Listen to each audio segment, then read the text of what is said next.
Full waste അല്ലേ ഇവിടെ? ഫുള്ളുണ്ട് കേട്ടാ. അത് ചെറിയ വേസ്റ്റിൽ ഇവിടെ കൊണ്ടിടലാണ്.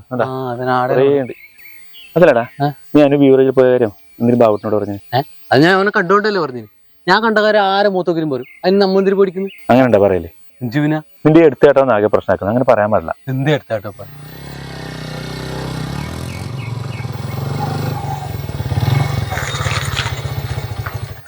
ഇതാര് ഷാജുവാ? കാണാനേ ഇല്ലല്ലോ ഇപ്പൊ. അവിടെ നീ കുട്ടാ, ന്യൂ ഇയർ ആയിട്ട് ഒരു സന്തോഷ വാർത്ത ഉണ്ട്. എന്തിപ്പാ? കാർത്തിക് എന്ന് മുതല് എന്റെ കാമുകിയല്ല ട്ടാ.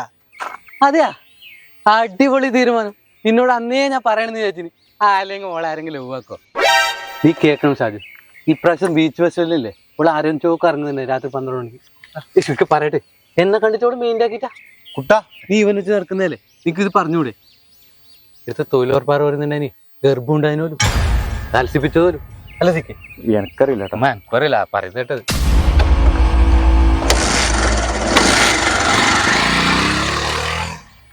ഞാൻ കേറിക്കണേ. അതെന്തോൻ അങ്ങനെ പോയത്?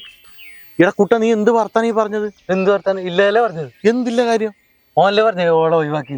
എടാ ഒഴിവാക്കിന്നല്ല പറഞ്ഞത്. എടാ ഓൻ ഇന്നാപ്പടെ രാവിലെ കല്യാണം കഴിച്ചു. കല്യാണം കഴിഞ്ഞു? എപ്പോ?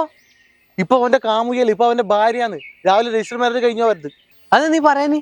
ഇവിടെ പറയാൻ നീ സമ്മതിച്ചിട്ട് വേണ്ടേ? ഇനിയിപ്പോ എന്ത് കഷ്ടം. ഒരു കുടുംബം കലക്കിട്ടാവാൻ സമാധാനമായില്ല എനിക്ക്. അതല്ല ഡാഗി, ഇതൊന്നും ഓളല്ല. ഓളെപ്പോലത്തെ വേറെ ആളെന്ന് പറഞ്ഞാൽ നടക്കോ? വിശ്വസിക്കോ?